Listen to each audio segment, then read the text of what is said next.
Hello, everybody. This is Sam Melnick. I'm the Vice President of Marketing Insights and Growth over here at Allocadia, and I'm joined by Paul Keenan, who is the Senior Manager of Marketing Operations at Rapid7.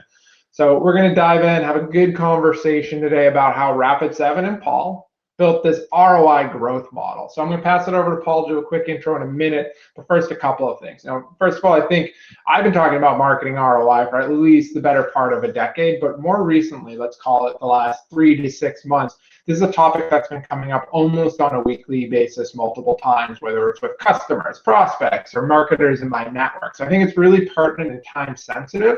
I think it's great to get Paul on here as somebody who's kind of lived it from an interesting perspective as well, to not just hear his journey, but to have some candid perspective on where they're at in the journey and what it takes to get there. Before I hand it over to Paul, just a couple of housekeeping stuff. If you have any questions, pop it in the Q&A. Me and Paul will try and get to it. If there's anything technical that you need solved, we've got great people from Allocadia in the background. Pop it into the chat on that. So, Paul, I'm actually going to pass it over to you to introduce yourself here, but I want you to really dig in on a personal level, like how you got into marketing ROI, particularly with coming from a sales ops background initially and now into marketing ops. Yeah, for sure. So thank you, Sam, and thank you for having me. I'm excited to have this conversation with the group. Yeah, so for as Sam had mentioned, my name is Paul Keenan. I run our marketing operations function over at Rapid7. We're very happy to be a customer of Allocadia. So in terms of a little bit of my background, so I spent a better part of the first half of my career thus far, in more of a I'll call it bottom of the funnel sales facing operations type roles, whether it be pricing operations and kind of building deal structures and different types of offerings, or supporting a divisional vice president of sales from a forecasting commission strategy, territory management strategy. So really a lot of visibility and reporting analytics and support again around that bottom of the funnel. How are we converting? How are we closing deals? How are we progressing through our sales process? I was presented with a unique opportunity to join the marketing function at Rapid7 just about a year and a half ago at this point. And coming over, it's been really exciting to get access into marketing strategy and to work with a really strong marketing team at Rapid7.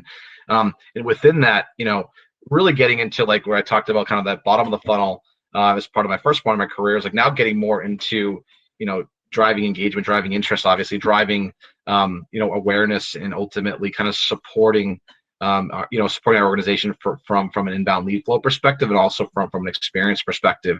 So kind of coming from sales operations and moving into marketing operations, it's been an incredible experience, and also challenging in ways that levels of accessibility to information isn't as clean, isn't as clear. The infrastructure, I think industry wide and across a number of marketing operations teams from peers that I've talked to face similar challenges in terms of getting the appropriate levels of visibility to have this ROI conversation. So excited to have this conversation today, because share kind of the journey that we've been on, some of the successes and hurdles that we've seen as part of that journey, and where do we go from here. Yeah, absolutely. And you're a brave man to move from the sales ops to the marketing ops. And how long have you been in that marketing ops role at this point, just for context? I've been in the marketing ops roles for about 18 months, about a year and a half. So now that you know enough to be dangerous and have gotten you like getting deeper into it, if someone walked up to you on the street and said like, what do you think of marketing ROI? What would be the one word answer that would first come into your mind there, now that you've kind of dug into this problem? Yeah, so one word on marketing ROI. Yeah, I would say that's a really good question. I might not give you a one word answer. I would say ROI. ROI to me means how do you align a tremendous prospect and customer experience to your strategy as an organization, and then how do you put dollars to work to strongly align to your company strategy and to your prospect and customer experience. So sorry, that was many more than one word, but hopefully that was helpful. No, it's good. It's good. And that kind of ties into like that philosophy on ROI. So you're not, what you didn't say to me was like, well, it's $1 in, X dollars out. You talked about company goals, you talked about customer experience, and you talked about putting dollars back to work. So you kind of already, but like when you think about ROI, how are you approaching it from a marketing and marketing operations perspective? Yeah, for sure. And I think a little bit is kind of sharing the context of, where we Rapid7 kind of have been as an organization, right? So, all of this is kind of publicly available. If you look back at us, 4 or 5 years ago, a majority of, our business was single threaded into, our Nexpose or vulnerability management product set. And, really over the last 5 years, we've grown tremendously, through kind of internal R&D, kind of building up other parts of our portfolio as well as acquisition. So now, we really live in a world where we have, a very strong multi-product portfolio, right? And, as we transition, from a single product organization to a multi-product organization, we also have a very healthy emphasis on that prospect and customer experience. You then bring that back to marketing, right? And how do we then take that evolution as a company and that evolution of our focus and really put it to good work and good use in terms of how we think about ROI and ROI philosophy.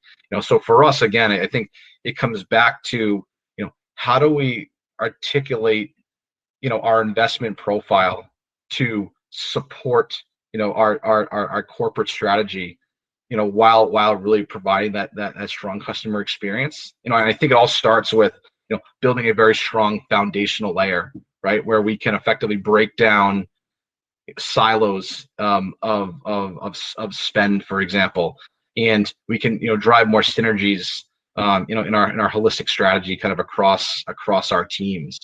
So for us, and this is where Allocadia came in, Allocadia played a critical role for us in building that foundational layer of ROI, taking us out of a spreadsheet, table stakes for us in terms of how we manage our spend and our spend profile, automating and digitizing that, into a system has allowed us incredible agility to be able to build that foundational layer.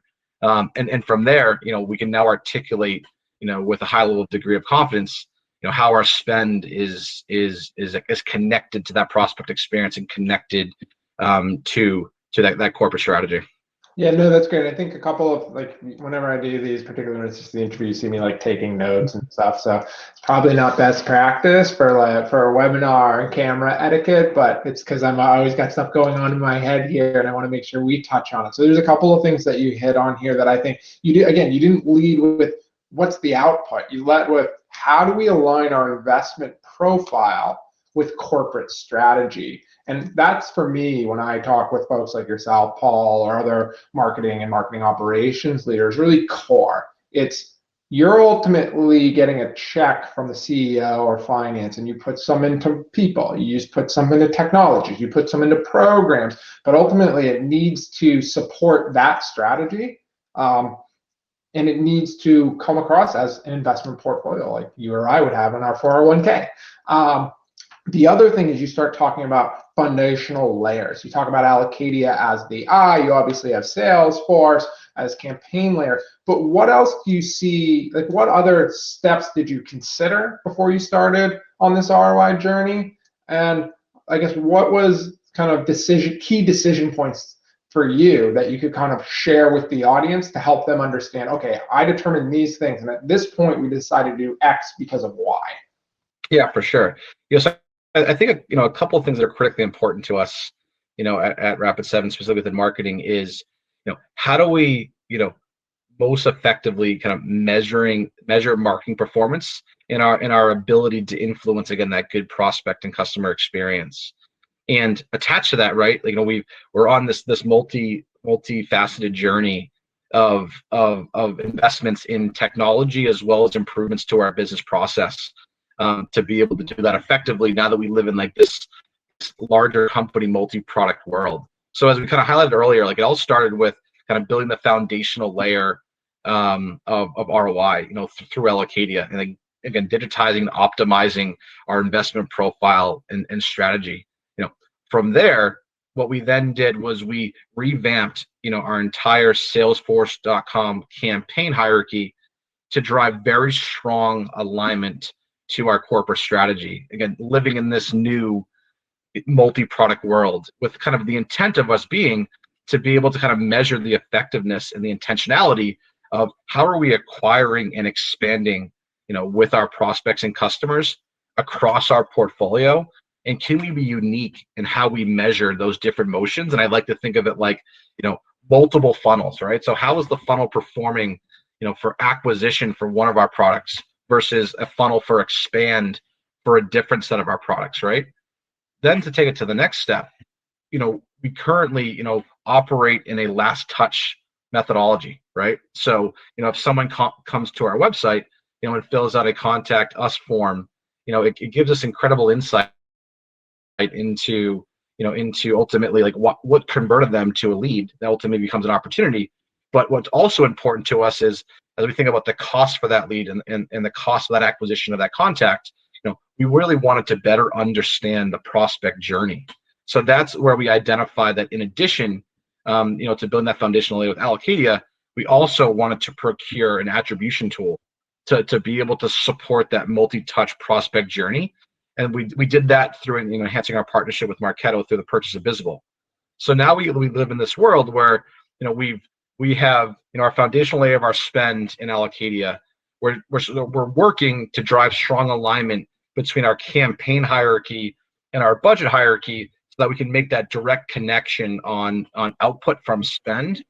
And now that we have kind of the bridge between Allocadia and Salesforce, we can then take the campaign information from Salesforce and really build a multi-layered ROI conversation through Visible, right? So now we can understand, which of our campaigns and what was the cost of those campaigns that ultimately drove, contact acquisition or lead progression, ultimately to opportunity creation. At the end of the day, progression through the sales cycle to deals. So having like this nice, circular connection point of Allocadia with Salesforce with Visible has really unlocked what we believe to be kind of incredible potential to tell that ROI story. Yeah, and we'll touch on kind of where you feel like you are in your journey, because you're telling a great story here, and I want to kind of unpack it a little bit for it. But we'll table like where you feel you are and what's next as I unpack this a bit. So I think there's a few key things here. I think you separated, and I talk to customers about this and marketers about this all the time. Like, you have an I data set and you have an R data set. And I think that's one key thing that you did. You understood that there's foundational data sets. The I, you determine we're going to live in Allocadia, the R, Salesforce. And then you updated Salesforce, the campaign hierarchy and the campaign structure, and probably whatever the fields within your campaign object and all of that, to represent both the different funnels, but also the corporate strategy. And that's a step that I want to like pinpoint, because like, of course I'm going to tell you go buy Allocadia, digitize your budgets just like you did, but often people will make that investment in Allocadia and then suddenly be like, all right, let's connect to Salesforce. But without that thoughtfulness and that structured approach around the Salesforce campaign hierarchy, it becomes hard to like actually make that connection. So the fact that you took that step, I want to like highlight for everyone on the call. And then once you were confident that one, you had two good enough sources of data in the R and the I, Allocadia and Salesforce, you layered on that next level, which is Visible or attribution. And I'm not going to sit here and say, well, you should do this or that first. But I will say that when I talk with people like Paul and customers and marketers, those that kind of think about that foundation first, then layer in the advanced analytics on top, typically move faster and have better results. So I kind of wanted to try and unpack that. And, I know we've been talking about this for over a year at this point, Paul. Yes. So like, I'm glad, it's always fun when we kind of get on the same page and learn from each other. So now back to that question. Like, you're telling, like, this is a great story. You've obviously made a lot of progress, but you're not at the finish line here. Can you talk to us about like where you're at in the journey, and like candidly, like what's next, and like what might be blockers that you foresee coming, so that other people know what they should look out for, kind of those landmines? Yeah, for sure. And I think this is an interesting point in our journey to have this conversation, because to your point, Sam, we definitely have a lot of work to do to realize the full value of this strategy. And we have a high level of confidence, but we have ways to go. So a couple of things to consider, that as we're going through this is that work of really making that strong connection between the campaign hierarchy and the budget hierarchy is still very much a work in progress for us, right? We're now, really starting to kind of have internal conversations around what is the right level of granularity between the hierarchies and what is, for example, the administrative asks that we want to ask our marketers to take on, to get that level of visibility, right? So we're having conversations around, like, do we structure our contracts differently, with some of our vendors that supports from a lead flow perspective. When we think about our intent to drive those different funnels between acquisition and expansion, like, how detailed do we want to ask the marketers to kind of build their budget? And what we're currently trying to solve through is, how do we balance, right? Trying to get fully into the weeds where we can tell at the lowest line item of spend what the ROI is versus let's not let perfect get in the way of good enough in some of these areas to really drive that level of visibility where we can show and demonstrate to our major stakeholders internally like the benefits that we're getting from them. So that's probably number one is like we're balancing kind of how we think about the best way to continue to kind of go live kind of with our budget and campaign hierarchies working the best together. Secondly, is I would say we're definitely still in like the infancy stages of really taking that bridge connection into visible and in determining how best we want to use it, right? So like we identified the use cases initially that we really wanted to derive and build from, and now we're at the stage of like it's integrated, it's set up, like we're improving that, again, that campaign hierarchy, embedded hierarchy to bridge that connection. Now how do we truly integrate that into the operational rigor of your cadence on a day-to-day, week-to-week, month-to-month basis? And so one of the things I think we're spending more time on now, I almost challenged myself to spend more time previously, like as we went through this, is really like to see far ahead and to look at what are the questions we want to answer, like what are the dialogues that we want to have. So that's number two of what we're kind of working through. And then I would also say number three is I think from a corporate strategy standpoint and bridging the connection to our spend, right?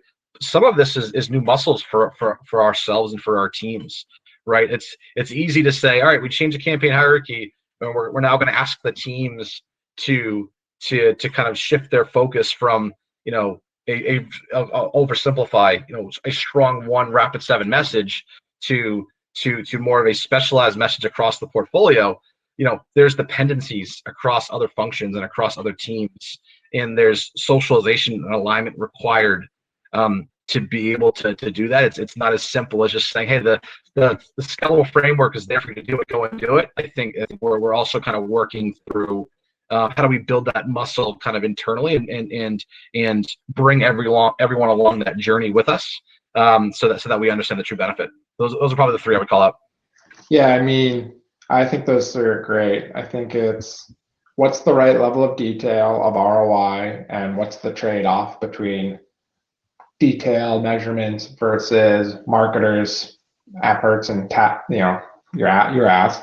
Then it's I like how you said, what are the actual questions we want to answer? Let's not just build a fancy dashboard with multi-touch attribution. Let's answer questions that our business leaders and our marketers are going to use to make decisions. And then third, it's like enablement, new muscles, both on the sales and marketing side. You need the right data, and that needs to have input from somewhere. How have you guided the organization, or maybe it's not even guided, how have you approached those conversations of trade-offs? Because what we're talking about here is, like, you and I talked about this as well, it's like you can get really detailed ROI or metrics in general, but the data has to come from somewhere, from the marketers, from the detail out, from the financial systems, or you can get really broad and reduce that level of effort for the marketers. Like, how have you gone about making the decision? And you're probably not even there, but how have you started kind of having those conversations, particularly educating like leadership? Hey, there are trade-offs. How do you have those conversations? Where have you had success? What would you give advice to people on the line on how to go about making those decisions? Yeah, for sure. And I guess I would say across all the changes and investments we made across Allocadia, Salesforce, and Visible, I think what we're trying to do, and I think we're being fairly successful in this, is really bringing in our business partners as early as possible. That has been tremendously, I think, impactful to us. Is when we were going through the procurement phases, of Allocadia and Visible, for example, the users of this information and the folks that are going to be intimately involved in like the dependencies, right? Like we stayed very close with through the process, so they were influential in how we built the infrastructure, right? So like we felt like we would have failed as if this was a operations driven, finance driven feeling exercise that is all about a very small select audience getting visibility. Like we're being pretty broad and cross functional and transparent with this strategy, and getting as much input as possible and understanding and I'll steal a coin phrase for my boss, that slowing down to kind of speed up is kind of one of the methodologies that we've taken on here. Is it's better to align more cross functionally if it even takes a little bit more time than to kind of rush to kind of an end state. So that's just something to consider. I think that we're trying to do, and I think it's successful. Again, it's taking us some time, but I think it's really going to benefit us in the long term. I think that's great advice, and I talk with customers and marketers a lot, and there's never a black and white answer for these things, but typically those that take that approach of like go slow to go fast almost, or don't rush, get the right answer. And that could mean taking time to do discovery. It could mean biting off a certain part of the project first, assessing, re-enabling, and then take that second part. They typically do move faster in my experience. And like what you walked through, it's like bringing in the business users early. Nothing good usually happens when marketing ops and marketing leadership make a decision in a vacuum. And definitely nothing comes out good when it's a marketing ops in a vacuum and then asking the marketers to do something. So I think that's really core there. So I appreciate that. Let's see, I got a few more questions here. I'm trying to decide. Okay, ROI, marketers think about marketing ROI, but like as we've talked, and even in prep, it's a really bigger business conversation. You've talked about corporate strategy, but let's also talk about finance. Where does finance come in when you think about your ROI approach? Where should they come in? Yeah, so one of the things that we've tried to do, that I think has been a really good partnership is, finance, I would say, I'll use Allocadia as the example, is a 50-50 partner in terms of how we, procured, owned, managed, and drive success, with Allocadia. So, so I have a business partner on the finance side of the house. That really owns the platform for us. She does a lot of the infrastructural conversations with the teams, and I think it's a really good shared partnership because from an FP&A perspective, the tighter we are aligned, the more predictable we are with areas like our spend, and as we build this ROI, the better understanding they have of how we're spending the dollar that they give us, the more they give us, right? So it's truly kind of been a 50-50 partnership, and I think the goal, the competitive nature from us is we want to be the tip of the spear, meaning marketing to kind of lead the way for what ROI looks like cross-functionally and as an organization, right? So I think one of the things I think we're trying to partner with and influence within our finance organization is this is how to do it. This is how to do it most effectively, and how can we take this and broaden the horizon of how we look at this across the organization. So I think bringing them in early, making them an owner with us, influencing how we drive the most effectiveness, from the ROI conversation, and ultimately kind of being the tip of the spear, is I think where we've been able to really have a good relationship with finance. That's great. You're checking off all my boxes here, Paul. Finance relationship, build a foundational data sources both in the R and the I, bring in the business owners. I mean, I'm not surprised why we have you on the webinar here. All the good stuff, all the check boxes for me. All right, we've got, I don't know, 4-ish minutes. So I want to wrap up with advice here. Those in the audience, like who are starting this process, like what would you say they should tackle first? And like, what are one or two? So first, what should they tackle first? And then like, what are one or two things that you might have tripped over, you and the team tripped over, that maybe they can avoid from your pain?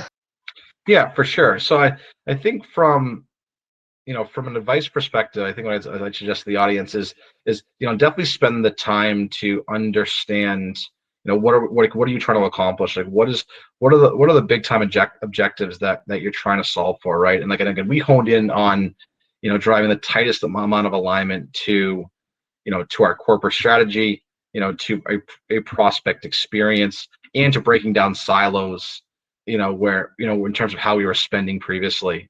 So like, I think like really honing in and focus on like what are you trying to solve for, and then the other big piece of advice, and this is a hurdle that we kind of internally debated was like what ultimately from a technology and business process standpoint is best going to support that. Like we went through these exercises of thinking they were more one size fits all, or went in the other direction and thought like, oh, we need more technologies, right? So really getting comfortable with like what is the right focus from a technology stack and business process, and I'd suggest like don't think that there's going to be a one size fits all, one technology solves everything, and also kind of like bridge the connections on how your information flows and how the different systems that you're going to leverage like talk to each other, right? So I think we had some learnings as we were kind of building out the campaign hierarchy, like, oh, like, well, how's this going to impact the things that we're doing with Allocadia, and how can we merge those together?